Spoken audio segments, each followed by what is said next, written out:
Shalom, shalom. Vamos continuar o nosso estudo no Sefer Yetzirah, o livro da formação, livro escrito por Avraham Avinu. Estamos ainda no capítulo 1, verso 1. E gravou. O texto declara que o Criador usou 32 caminhos para gravar, causar uma impressão, imprimir, a fim de criar seu universo. A palavra hebraica empregada aqui para esclarecer esse assunto é hakak, que usualmente tem a conotação de remover material. Como no verso, grave hakak uma morada na rocha, Yeshaiá, Isaías 22:16. Da mesma raiz derivam as palavras roque e ruká. Ruká, estatuto, vem da raiz roque, que significa regra ou estatuto, diretriz ou decreto, já que as regras e as leis servem para tirar algo da liberdade de ação individual. Assim, a palavra hakak está intimamente ligada a mahak, que significa apagar, e também a raiz lakar, que significa tirar ou tomar. Então, essas palavras nós estamos aqui vendo que elas bebem de uma mesma fonte, ou seja, de uma raiz etimológica. Elas vêm de uma mesma raiz, de um radical. Então, essa análise vem para nos mostrar que o Criador, abençoado seja, fez uma impressão para criar o seu universo. A palavra hakak está intimamente ligada ao conceito de escrever. E é bom frisar aqui que no princípio a escrita não era com pena ou com caneta, mas era feito na argila, através de uma impressão de uma cunha. Há exemplo aí, a escrita cuneiforme e outras que eram feitas na argila, em pedras de argila. Principal diferença entre gravar, hakak, e escrever é que quando alguém escreve, acrescenta algo material, como tinta, para escrever numa superfície, enquanto que quando alguém grava, remove o material. Quando o Tanar a Bíblia usa o termo hakak para designar escritura, refere-se a sistemas como cuneiforme, onde o texto era escrito removendo-se cunhas de argila de uma tabuleta.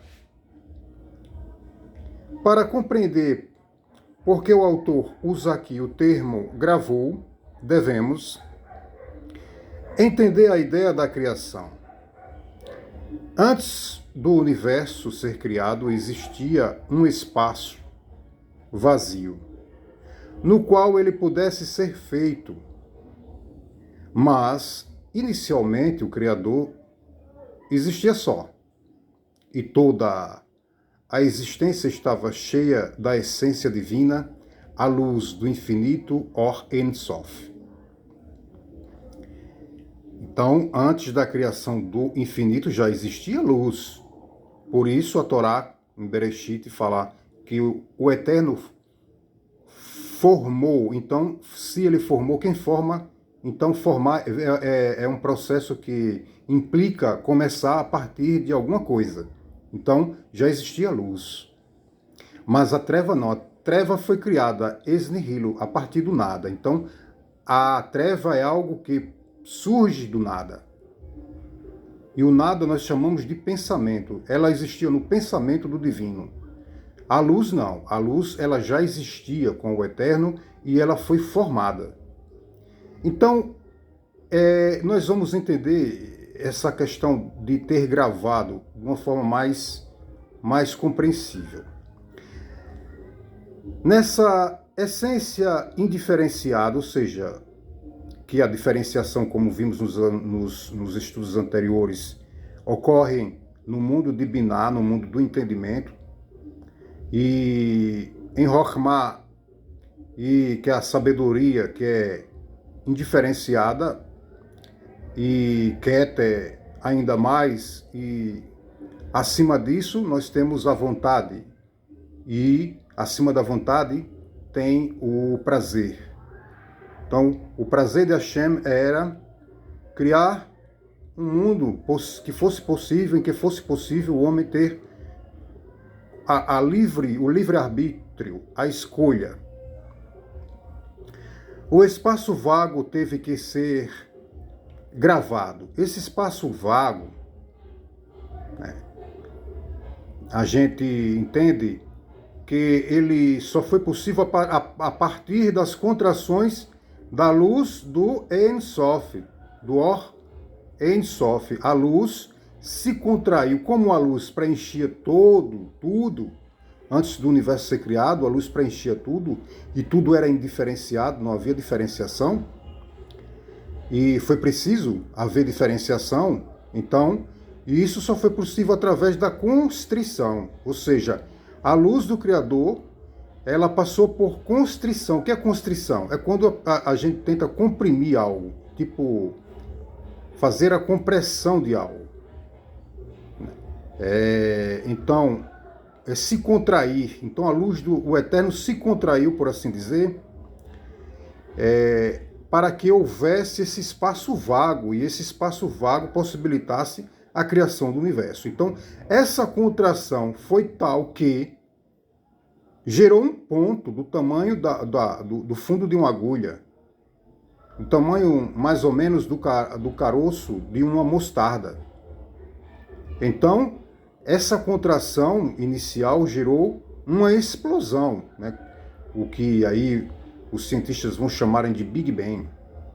Mas os cabalistas já conheciam isso há milênios, né? Antes que a ciência fosse descobrir, isso já era conhecido dos cabalistas. Tem até um conto que diz assim, quando a ciência começou a escalar os Alpes, quando chegaram lá em cima, sabe o que eles encontraram? Lá no pico do monte, os cabalistas. Essa é uma metáfora. Está claramente escrito no Zohar, o livro do esplendor. Então, Hashem, a sua luz se contraiu a tal ponto, através da constrição chamada Tzimtzum, ou Tzimtzumim, para criar um espaço vago, e nesse espaço vago possibilitasse a criação do universo. Esse espaço vago seria algo onde a luz do abençoado seja não fosse indiferenciada, onde a luz do abençoado seja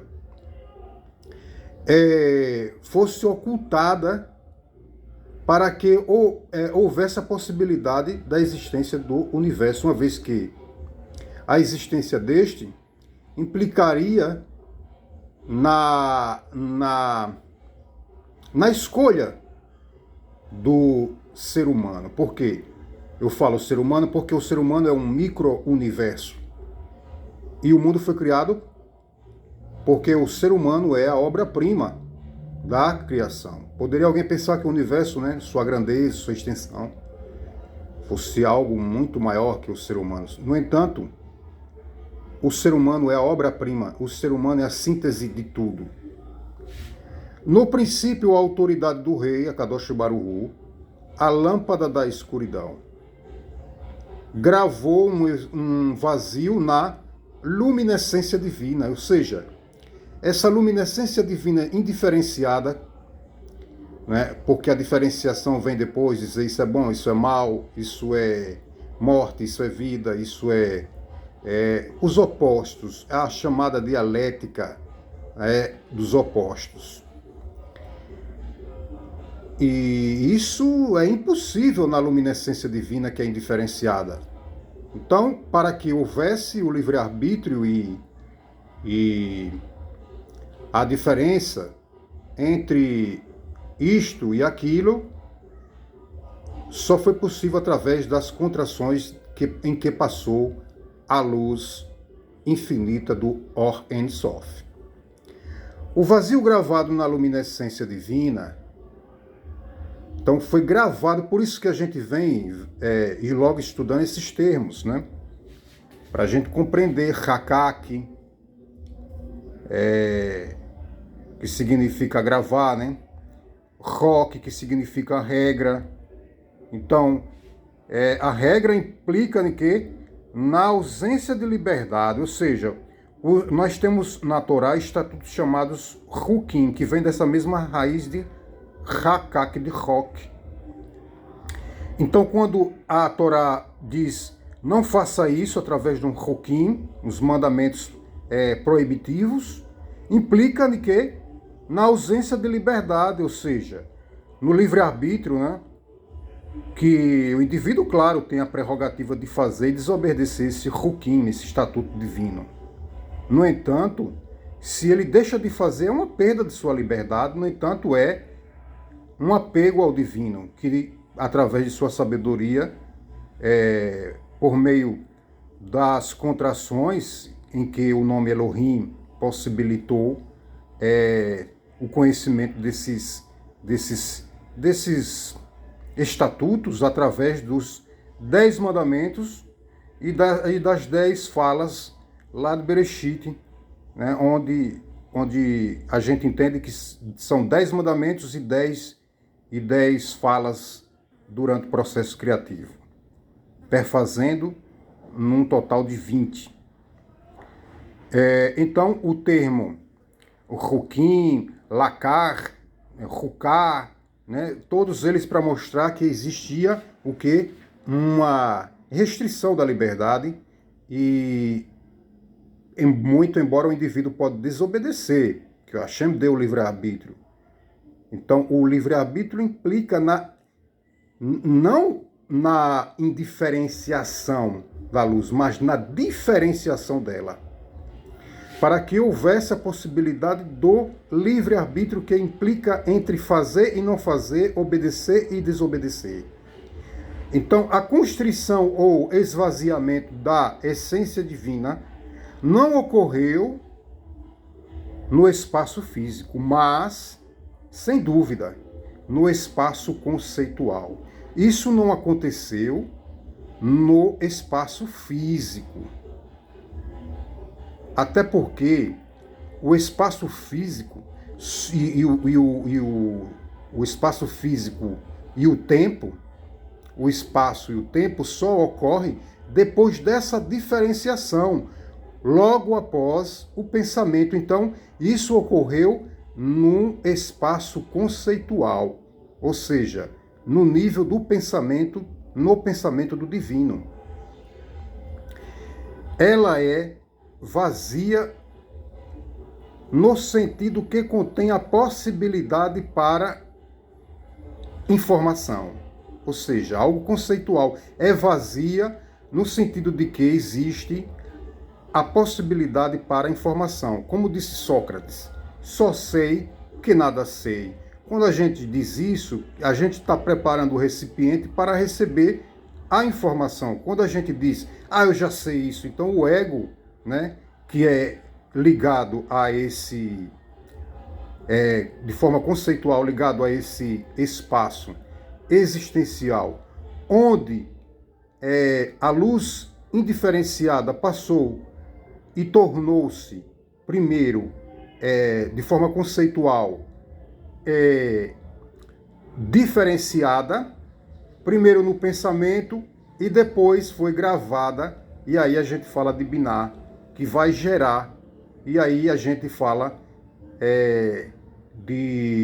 do primeiro capítulo de Gênesis, quando isso ocorre no espaço físico, de fato. Primeiro, acontece no espaço conceitual, no pensamento, e depois ela passa para um outro nível, nível físico, que é o nível do entendimento, onde esse espaço, essa ideia conceitual passa a ser gerada. Mas não informação de fato, mas não uma informação de fato como tal. E o caos e vazio, tohu e bohu, mencionados, como vimos, tem até um vídeo feito aí, eu sugiro que você vá aí no canal e dê uma olhada. A gente fala sobre isso, sobre tohu bohu. Então, esse vazio tohu bohu mencionado no relato da criação, tal como declara a Escritura, a terra era caos e vazio. Bereshit, Gênesis 1:2. O caos é um estado em que a informação pode existir, mas onde ela não existe. Ou seja, ela pode existir, mas ainda não existe. Então, isso é chamado do pensamento. O vazio foi feito mediante os 32 caminhos. O vazio foi feito mediante os 32 caminhos. Olha lá, nós vimos sobre os 32 caminhos. Não é isso? E vimos até que tem 32 nervos, 31 deles ligado à medula óssea, referente ao tato, e os demais sentidos da cabeça, por estar num nível mais elevado, saber os 2 olhos, a boca, o ouvido e o nariz. E isso aqui é o conceito do amenorá, né? A menorá não tem 7 fachos de luzes. Então, significa 2 orifícios do nariz, a boca, 3, 2 ouvidos, 5, e 2 olhos, 7. Posto que as letras e os dígitos são as unidades básicas de informação. Ou seja, está falando aqui, os dígitos falam das 10 dimensões, os 10 sefirot, as 10 dimensões da árvore da vida, a saber, Keter, Chokhmah, Binah, Chesed, Gevurah, Tiferet, Nessar, Hod, Yesod e Malchut. E quando a Torá fala que Hashem criou a terra e os céus, lá em Bereshit, Bereshit bara Elohim et Haaretz et Hashamayim, Haaretz, terra, é Malchut, a última dimensão, que é essa, ligada ao nosso mundo de Asiá. E quando Hashem fala céus, está falando de quê? Das 6 sefirot, desde Chesed até Yesod. Isso é chamado de céus. Ou seja, em português, bondade, severidade, beleza, vitória, esplendor e fundamento. Isso é chamado céus. Você poderia pensar, né, olhar assim para cima, ver o azul e dizer, esse céu que a Torá está falando? Sim, mas no nível mais elevado de consciência, está falando de 6 dimensões chamadas de céus e terra, que é Malchut, a dimensão ligada ao nosso mundo, o mundo da ação.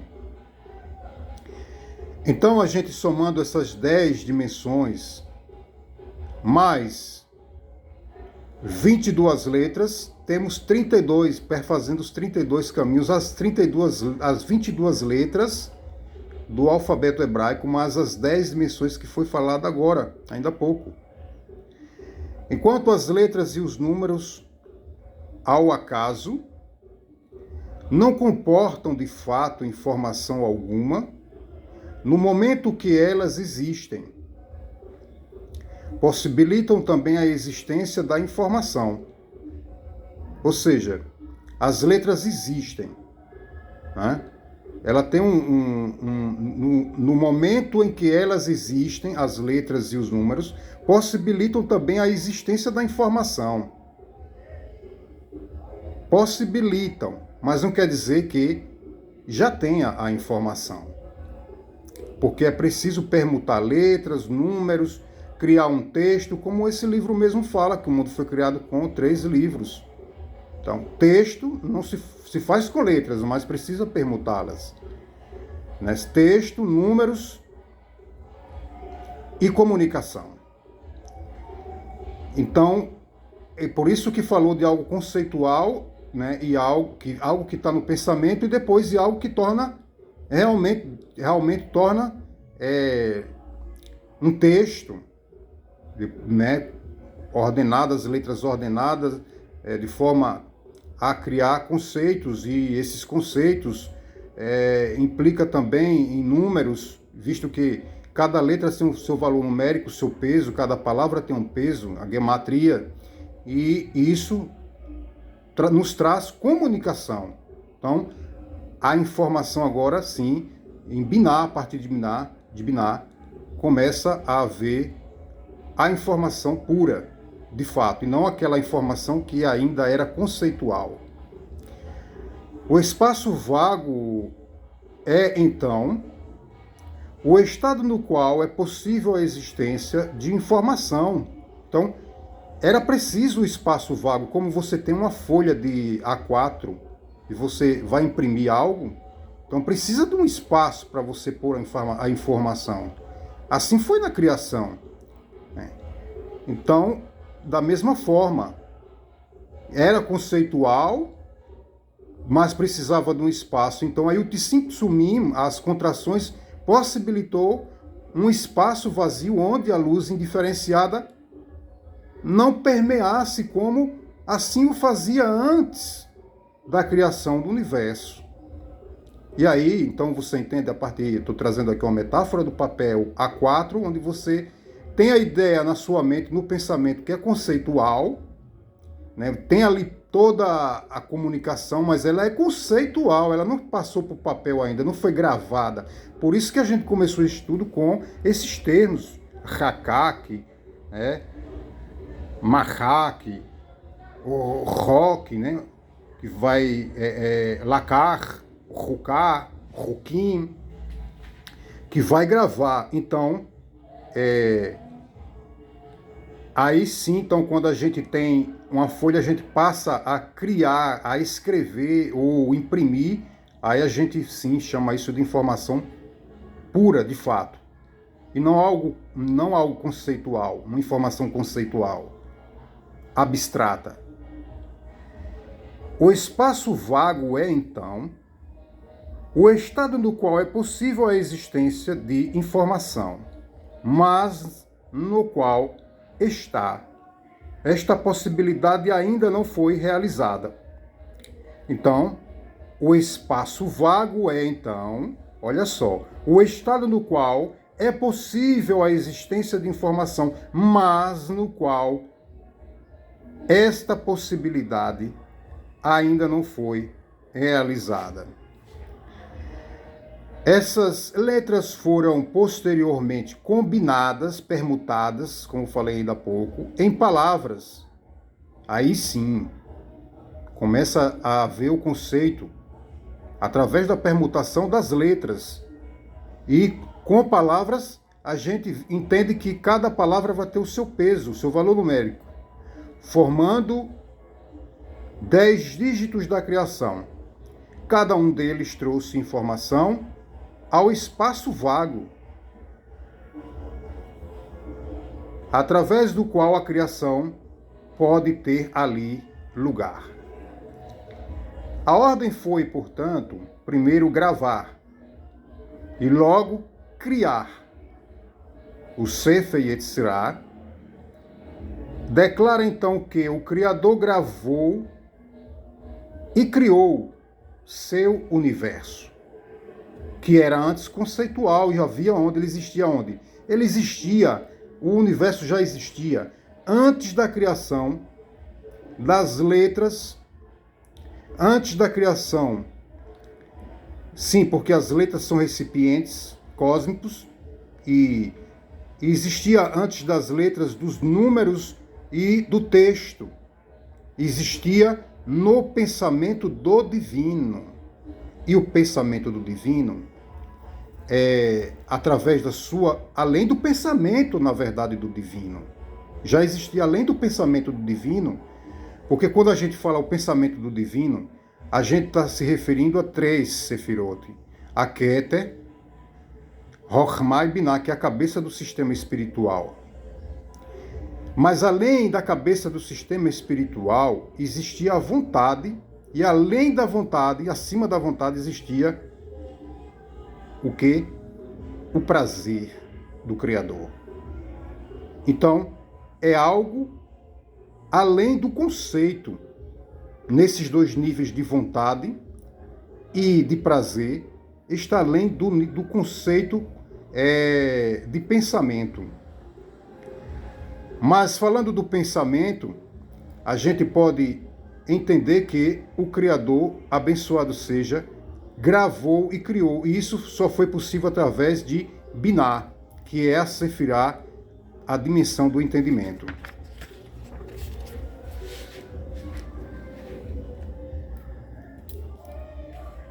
Gravou Iá. Muitos dos comentários cabalísticos traduzem esta expressão como ele gravou Iá. Iá são as 2 letras do tetragrama Iod e Re. É chamada Iá. É o nome de Hashem. É um dos nomes de Hashem. E Chokhmah é o pensamento divino. E Binah é o entendimento. Então, o pensamento é algo conceitual, mas o entendimento não. O entendimento, ele é a ideia concreta, trazida para o plano concreto. É a impressão, vamos assim dizer. É quando Hashem grava como uma escrita cuneiforme feita através de cunhas num bloco, né, de argila. Uma metáfora aqui para entender.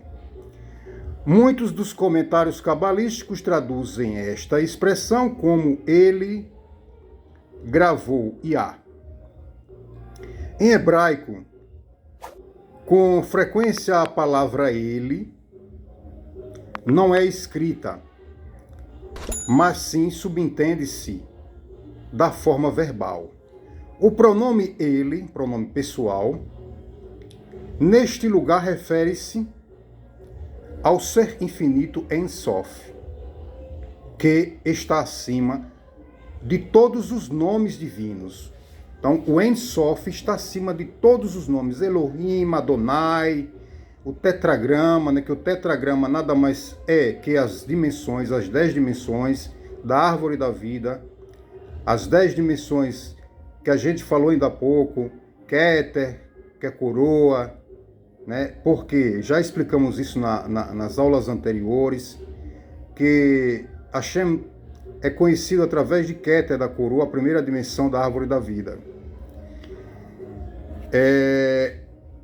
De acordo com isto, o Sefer Yetzirah está dizendo que o ser infinito começou a criação gravando os nomes divinos, ou seja, Hashem começou gravando os nomes divinos, como foi falado aqui. Yod, Re, Vav, Re. São nomes das 10 dimensões da árvore da vida. As 10 dimensões da Kabbalah. Mediante os 32 caminhos da sabedoria, mais 22 letras. 10 mais 22, 32. Os caminhos da sabedoria.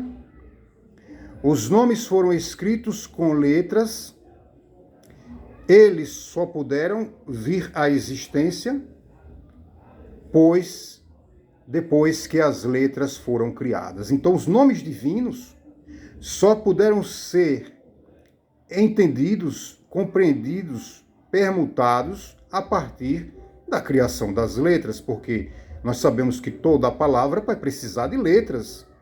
E as letras têm o seu peso numérico. Da mesma forma, alguns dos primeiros cabalistas interpretaram o primeiro versículo do Gênesis como sendo: no princípio ele criou Elohim. No princípio ele criou Elohim. Primeiro nome, Elohim, quer falar de Biná, que é a dimensão do entendimento, que é a dimensão que vai trazer esse pensamento conceitual para o plano concreto. E aí a existência do universo tornar-se possível. Junto com os céus e a terra. Como expliquei, céus, 6 sefirote, mais a terra, Malchut. 6 sefirote, céus, quer dizer, recebe bondade, Gevurá, severidade. Isso é chamada de céus. Tiferet, beleza. Netzach, vitória. Rod, esplendor. E Esod, fundamento. Isso é chamado de céus. É isso que é chamado. Talvez você possa pensar, talvez no nível de Peshat, né? Que é um nível literal, céus, seja esse algo tão grandioso acima de sua cabeça, de cor azul. Mas a Torá aqui no nível do Sod, que é o nível místico, está falando de 6 dimensões chamadas de céu. E terra é Malchut, a Sefirá, relacionada ao nosso mundo da Asiá, o mundo da ação. A primeira coisa que o ser divino criou foi o nome Elohim, que é Biná, que está associado à constrição Tsimtsumim, ou Tsimtsum, que ocorreu nessa dimensão chamada Elohim, que é Biná. Por isso, há 32 ocorrências no primeiro capítulo do nome Elohim. Por isso, Hashem, o ser infinito, criou a partir do nada. É algo que vem do nada, ou seja, do nada a gente chama de pensamento, que é chamado de nada. Porque aí sim, Biná já é algo a partir de alguma coisa. Que é a partir de quê? Do nada. Mas o pensamento não é considerado como vindo a partir de alguma coisa. Né? Então, o ser infinito criou, foi o nome Elohim, que está associado à constrição de Tsimtsum, como expliquei anteriormente, que essas constrições foi para que houvesse um lugar onde houvesse a possibilidade da existência do universo. Os nomes divinos também são paralelos a Sefirot, mesmo o Yod Rei Vav Rei, como expliquei. Uma vez que o espaço vago tenha sido gravado, que é o lugar onde porque Hashem preenchia tudo. Hashem, a luz Or Ein Sof, indiferenciada, preenchia tudo. E aí Hashem teria que, vamos dizer assim, numa linguagem mais popular, esconder parte dessa luz indiferenciada para que houvesse a diferenciação, para que houvesse o livre-arbítrio que implica entre fazer e não fazer, entre escolher o bem e o mal. E aí, por bem e mal, a gente entende como algo oposto, a questão dos opostos. As Sefirot puderam ser criadas dentro desse espaço. Então, com a criação desse espaço, através dessa constrição, né, houve a possibilidade da criação do espaço e a possibilidade da criação das 10 Sefirot, né, ser criadas dentro desse espaço. A gravação desse espaço esteve, então, intimamente relacionada a estes nomes. Ao tetragrama, que veio existia a partir da criação desse espaço, mas a criação do espaço só ocorreu por causa de quê? Da criação do nome Elohim, onde começa a haver a diferenciação dessa luz Or Ein Sof, que era indiferenciada e preenchia, por assim dizer, tudo, preenchia tudo. Então, a gravação desse espaço esteve então intimamente relacionada a estes nomes. E isto também pode ser lido no imperativo, com 32 caminhos místicos de sabedoria, Rokhmah, gravou Iá.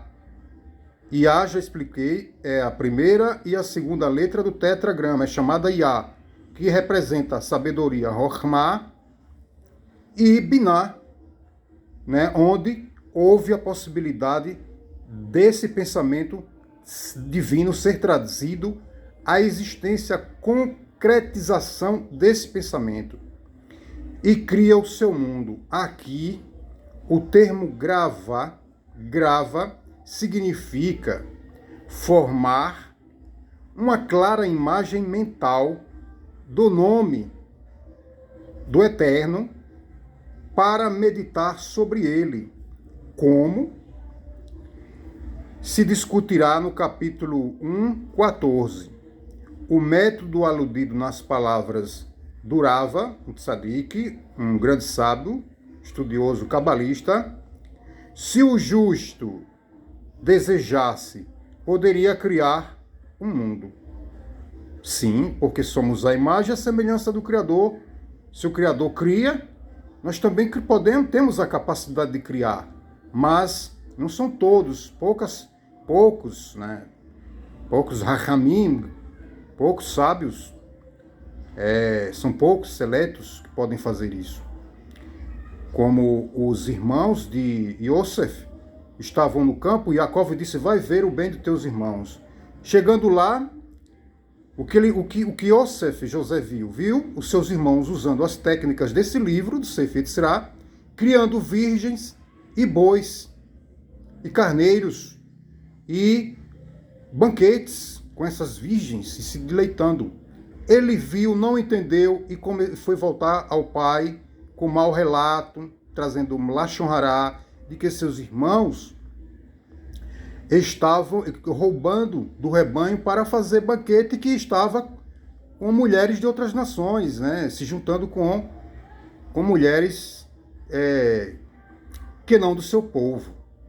Então, isso por causa do seu morrim de Katnut, sua mentalidade pequena. Seus irmãos tinham uma mentalidade mais elevada, quando na verdade seus irmãos estavam se deleitando e criando, assim como o Criador criou. Então, veja a dimensão do que o Rava falou aqui.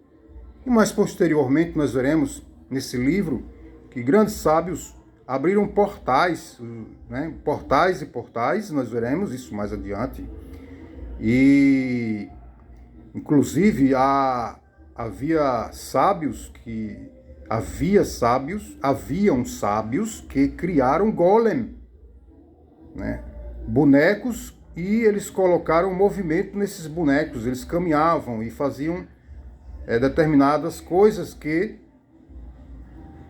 a gente vê que, então, é possível. São poucos, né, mas que é possível. Iá, que é a primeira letra e a segunda letra do tetragrama, Yod He Vav He.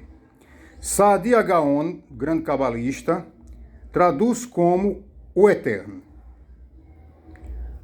Os cabalistas associam normalmente o nome Iá, aqui Yod e Re, as primeiras letras do tetragrama, que é chamada Iá, como a sabedoria, Rokhmah, que é a dimensão do pensamento divino.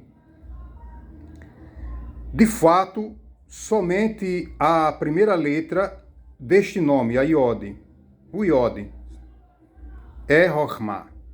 Representa a primeira Sefirá abaixo de Keter, na ordem de descendência, na descida da árvore da vida. Na subida, a primeira Sefirá é Malchut, que está ligado ao nosso mundo, ao mundo da Siá. Iod designa a sabedoria, Rochma, que é o pensamento. E o pensamento não é algo concreto, é algo conceitual.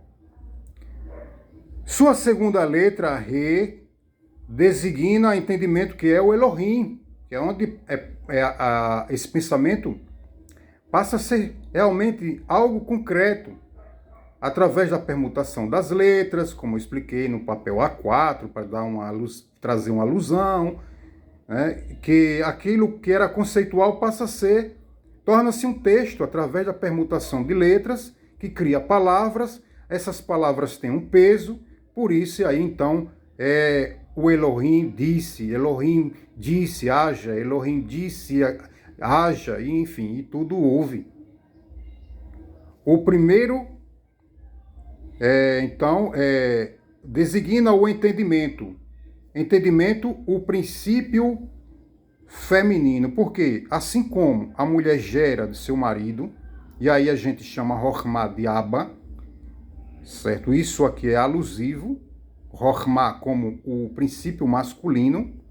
O masculino tem uma ideia, é como uma ideia seminal, um ponto seminal, ou seja, precisa ser gerado. Então, assim como a mulher gera a partir de uma gota, né, uma gota fétida, e o útero é capaz de gerar e trazer uma criança, então quem gera é o feminino. Então, o feminino é o entendimento. O entendimento é chamado feminino e o pensamento, Rochma, é chamado de masculino. O masculino é sabedoria e o entendimento é o princípio. Não quer dizer de uma mulher, eu trouxe isso para como uma metáfora, ok? Mas isso é algo conceitual.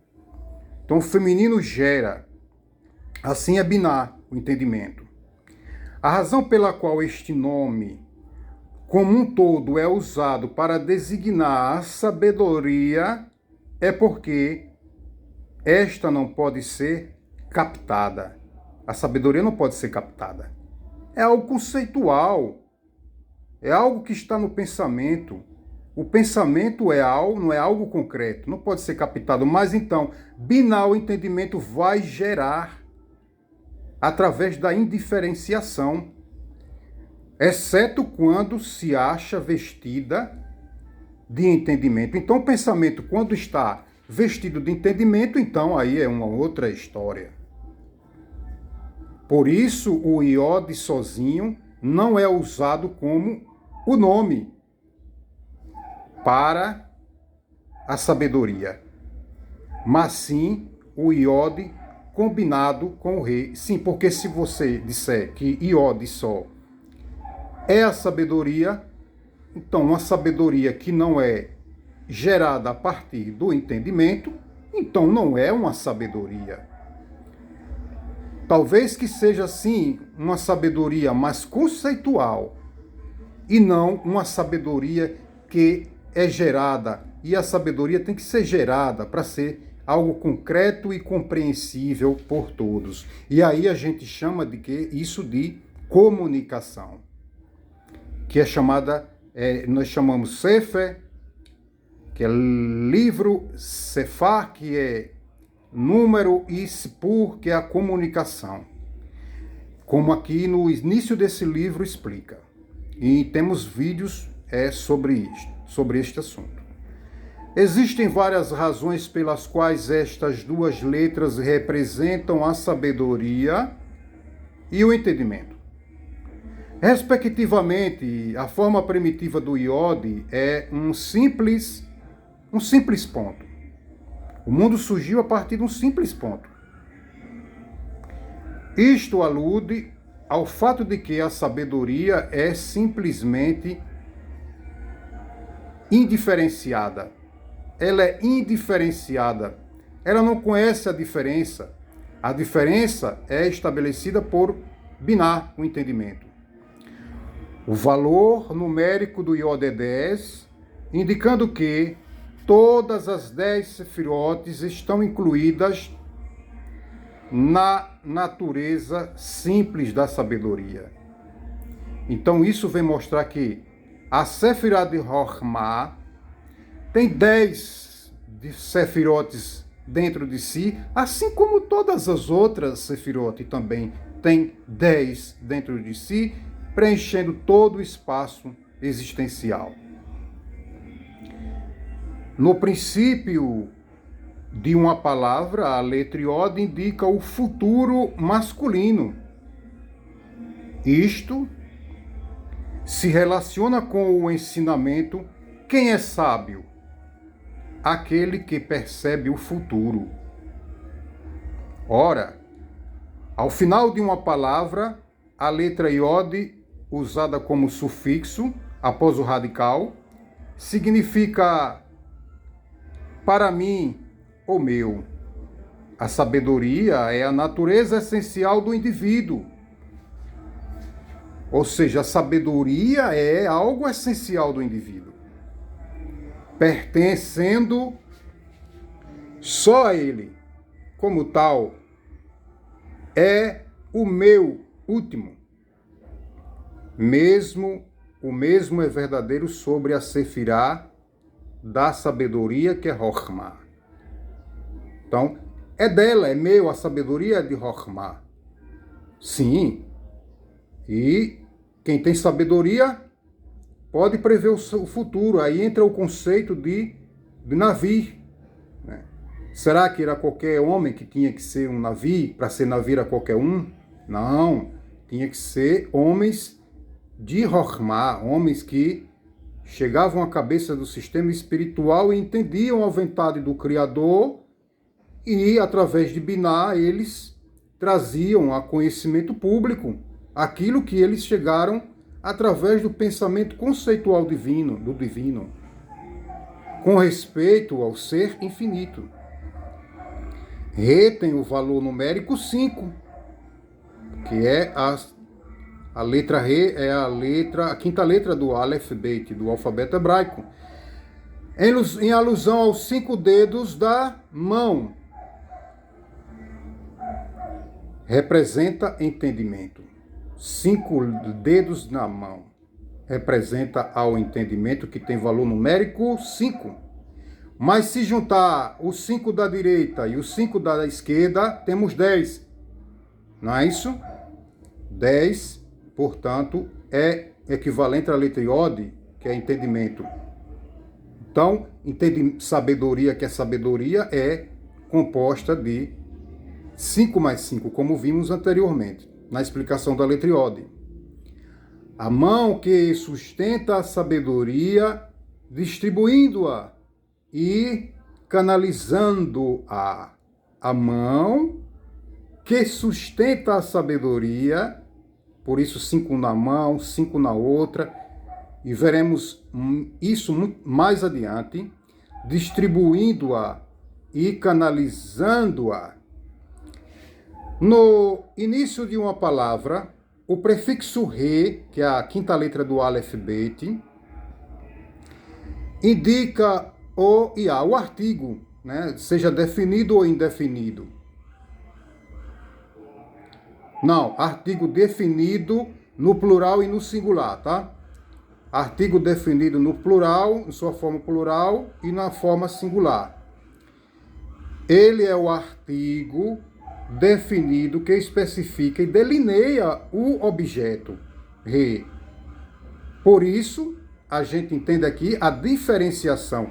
Então, o artigo que representa Re, quando vem antecedendo o radical, que é chamado de prefixo, artigo definido tanto no singular quanto no seu plural, ele delineia e especifica o objeto, se é um ou se é 2. Aí já traz a ideia de quê? De número também. Então, e aí a gente já explicou, né, que o mundo foi criado com livro, com número e com comunicação. Como uma mão, o artigo definido sustenta e especifica um conceito que é específico. com uma mão, o artigo definido, sustenta e especifica, delineia um conceito que é específico, mas que geral. Ao final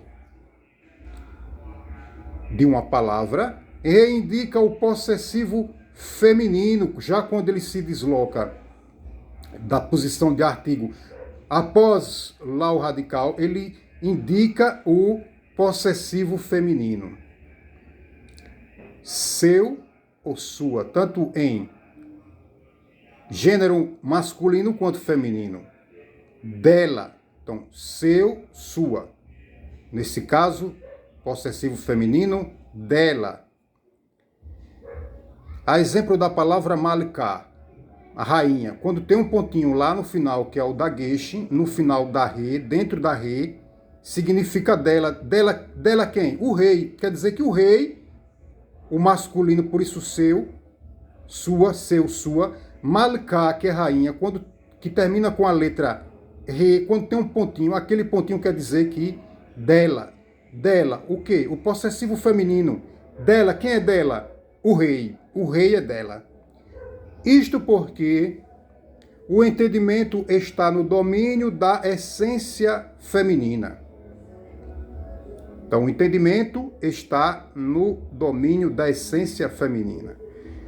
A essência feminina é chamada entendimento. A essência masculina é chamada sabedoria. Re é uma das letras do alfabeto hebraico que se escreve com duas partes separadas. Alude ao fato de que o entendimento representa o princípio da separação.